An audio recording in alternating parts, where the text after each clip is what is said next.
एक बार की घटना है। महात्मा बुद्ध के सबसे प्रिय और करीबी शिष्य आनंद एक बार कहीं जा रहे थे। तभी रास्ते में उन्होंने देखा कि एक अधेड़ उम्र का व्यक्ति एक चट्टान के ऊपर बैठकर रो रहा है। यह देखकर आनंद वहीं रुक गए और उस व्यक्ति के पास जाकर उसके दुखी होने का कारण पूछा। वह व्यक्ति अपने आंसू पोंछते हुए बोला, मैं यही पास के ही गाँव का रहने वाला एक बदनसीब व्यापारी हूँ। मैं जो भी काम करता हूँ वह बिगड़ जाता है। व्यापार के चक्कर में मैंने अपनी माँ और पत्नी के गहने गंवा दिए, अपने परिवार को खो दिया और यहाँ तक कि अब तो मेरा घर और खेत भी गिर भी पड़े हैं। मुझे तो लगता है कि मेरी किस्मत ही खराब है। उस व्यक्ति की बात सुनकर आनंद बोले, तुमसे किसने कहा कि तुम्हारी किस्मत खराब है? जरा मैं भी तो जानूं कि तुम्हारी किस्मत में क्या खराबी है। व्यक्ति बोला, पहले मैं खेती करता था लेकिन हर साल उसमें घाटा होता था। कभी सूखा पड़ जाता तो कभी ज्यादा बारिश में फसल खराब हो जाती, कभी आवारा पशु फसल को नुकसान पहुँचाते तो कभी कीड़े मकोड़े और बीमारियां फसल को बर्बाद कर देते। खेती से मेरे परिवार का गुजारा ठीक से नहीं चल पा रहा था, जिससे परेशान होकर मैंने खेती करना छोड़ दिया और व्यापार करने का निश्चय किया। मैंने पत्नी के गहने बेचकर अपना व्यापार शुरू किया,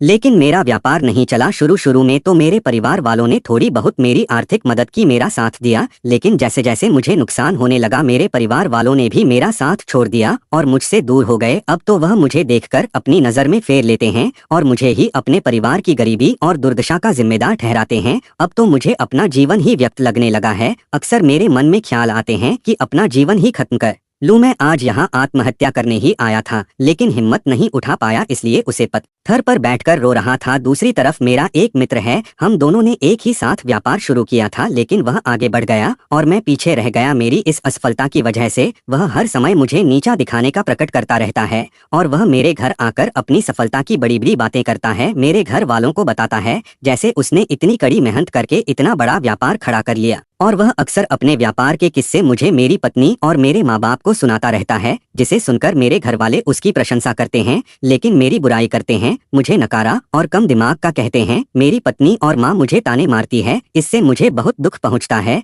और कई बार खुद की नाकामयाबी पर छोड़ दिया था, लेकिन मुझे समझ नहीं आ रहा कि मैं क्या करूँ। यह सुन भिक्षु आनंद ने पूछा, तुम्हें किस बात का सुख होता है, अपने असफल होने का या फिर मित्र के सफल होने का? सवाल सुनकर वह व्यक्ति एक पल की सूरत में पड़ गया, फिर बोला, अगर सच कहूँ तो मुझे अपने असफल होने का उतना दुख नहीं, मित्र के सफल होने का होता है। भिक्षु आनंद ने अगला प्रश्न किया, अगर तुम्हारा मित्र व्यापार में असफल हो जाता और तुम सफल हो जाते तो क्या तुम खुश होते? व्यक्ति ने कहा, मुझे बहुत खुशी होगी। आनंद बोल, इसका मतलब कि तुम्हारी खुशी तुम्हारे मित्र पर निर्भर करती है। अगर वह चाहे तो तुम्हें खुश कर सकता है और अगर वह चाहे तो तुम्हें दुखी भी कर सकता है। तुम स्वयं से ना तो खुश हो सकते हो और ना ही दुखी हो सकते हो। आनंद की बातें सुनकर व्यक्ति थोड़ी देर के लिए सोच में पड़ गया और फिर बोला, आपकी बातें सुनकर मुझे कुछ आशा बंध रही है। तभी भिक्षु आनंद ने कहा, जब हम किसी से आशा बांध लेते हैं तो उसी पर निर्भर हो जाते हैं, फिर हमारी खुशी दुखी उसी इस पर निर्भर करने लगती है। इसलिए सबसे बेहतर है कि तुम स्वयं से आशा बांध लो। जब तुम ऐसा करोगे और साथ ही पूरी मेहनत और ईमानदारी से काम करोगे तो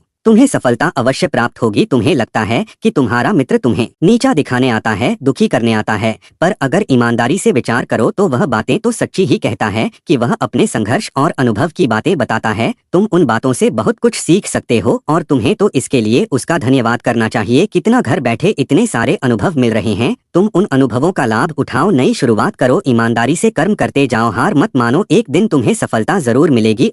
आज तुम जिसे अपना बुरा वक्त, बुरी किस्मत कह रहे हो, एक दिन यह बदल जाएगी और इसी के साथ तुम्हारी सोच और विचार बदल जाएंगे। और देखना, जब तुम्हारा अच्छा समय शुरू हो जाएगा तब तुम्हारा मित्र भी तुम्हें अपनी असफलता की कहानी नहीं सुनाइए, तब यह तुम्हें अपनी असफलताओं और परेशानियों की बातें सुनाइए, ताकि तुम उसकी बातें सुनकर भ्रमित हो जाओ, तुम्हारा आत्मविश्वास डगमगा जाए और तुम गलत निर्णय ले सको। लेकिन उस समय भी तुम्हें अपनी ही बुद्धि का प्रयोग करना होगा, स्वयं पर विश्वास रखना होगा। जिस प्रकार तुम्हारा मित्र आज तुम्हें दुखी करने आता है, वैसे ही वह उस समय विश्व भी दुखी करने आएगा, क्योंकि जिस तरह उसे दुखी देखकर तुम्हें मजा आता है, ठीक उसी तरह उसे भी तुम्हें दुखी देखने में उतना ही मजा आता है। व्यक्ति ने कहा, आपने सही कहा मुनिवर, लेकिन मेरा सबसे बड़ा दुख यह है कि मेरे परिवार के लोग भी इसमें शामिल है। वास्तव में मैं तो अपने परिवार के लिए अच्छा करना चाहता था, उन्हें खुश रखना चाहता था, लेकिन वे भी मेरी बातों और भावनाओं को नहीं समझ रहे हैं, मुझे ही गलत कहते हैं और पिछले कुछ समय से तो वह मेरे साथ भी नहीं है। जो भिक्षु आनंद ने उस व्यक्ति को समझाते हुए कहा, हम हमेशा चाहते हैं कि हम जो कुछ भी करें उसके लिए हमारी प्रशंसा हो, लेकिन आमतौर पर ऐसा नहीं होता। लोग हमारे प्रयासों की तारीफ नहीं करते, जिससे हम दुखी हो जाते हैं। हमें लगने लगता है कि हमारे मित्र, रिश्तेदार, घर वाले सब स्वार्थी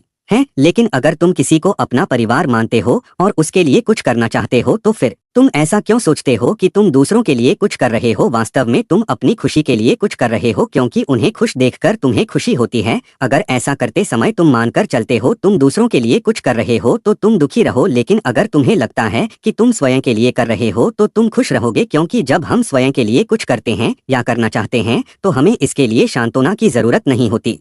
भिक्षु आनंद की यह बातें सुनकर उसे व्यक्ति के चेहरे के भाव पूरी तरह से बदल गए। उसने कहा, आप सही कह रहे हैं मुनिवर, मैं समझ गया कि अब तक मेरी किस्मत इसलिए खराब थी क्योंकि वह दूसरों के हाथों में थी, लेकिन अब से मैं अपनी किस्मत को अपने हाथों में रखूंगा, फिर से मेहनत करूंगा, पूरी लगन और ईमानदारी से काम करूंगा और जब तक सफलता नहीं मिल जाती चैन से नहीं बैठूंगा। उस व्यक्ति की बात सुनकर भिक्षु आनंद मुस्कुराए और उसे एक छोटी सी दिव्या देते हुए कहा, इस दिव्या को हमेशा अपने साथ रखना, इसमें एक ऐसा मंत्र है जो तुम्हें बड़े से बड़े दुख से भी बाहर निकाल लेगा। लेकिन इस डिबिया को तभी खोलना जब तुम्हारे सारे रास्ते बंद हो जाएं, कोई उम्मीद नजर ना आए और तुम्हें लगे कि सब व्यर्थ है, यह दुनिया व्यर्थ है और यहाँ रहना भी व्यर्थ है। व्यक्ति ने भिक्षु आनंद का धन्यवाद किया और उस डिबिया को लेकर अपने घर वापस आ गया। उसने नए उत्साह के साथ दोबारा अपने व्यापार की शुरुआत की और इस बार उसका व्यापार चल पड़ा। अपनी मेहनत और लगन के बल पर बस कुछ ही सालों में वह एक बड़ा व्यापारी बन गया। उसके परिवार वाले भी उसके साथ आ गए और उसका जीवन बहुत भी सुख शांति और समृद्धि के साथ बीतने लगा। लेकिन समय और किस्मत के खेल को आज तक ना कोई समझ पाया है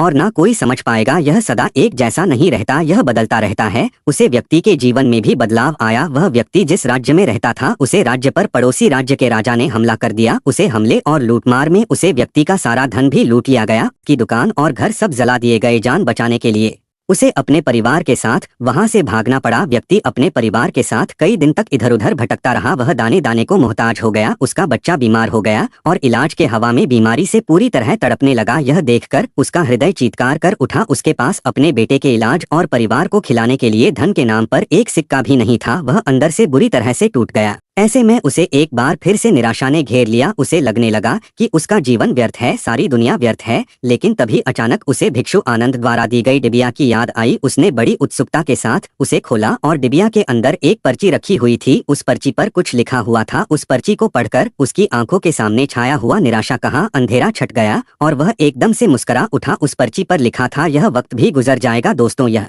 कहानी हमें सिखाती है कि समय के खेल को समझना असंभव है, यह हमेशा बदलता रहता है।